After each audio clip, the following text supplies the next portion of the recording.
Are you a religious worker planning to work in the UK? If so, you may be eligible for a religious worker visa. A religious worker visa is designed for those who want to come to the UK to work in a religious organisation. This includes those who are coming to work as ministers of religion, missionaries, or members of religious orders. To be eligible for this visa, you must have a job offer from a UK-based religious organisation, and you must be able to prove that you intend to carry out your work as a religious worker. To apply for a religious worker visa, you will need to complete an online application form, provide your biometric information, and submit the required documents. You may also be required to attend an interview at a UK embassy or consulate in your home country.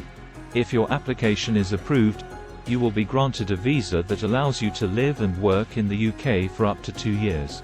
During this time, you will be able to carry out your work as a religious worker in the UK.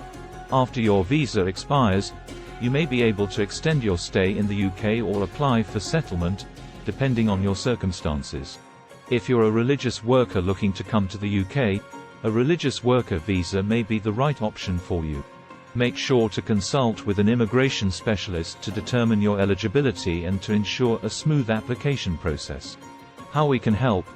CGM App is an end-to-end immigration app, designed to make the immigration and global mobility process more seamless and compliant, specifically for expats, sponsoring companies, and immigration consultants globally. Visit cgmpartners.org.uk/register for more information.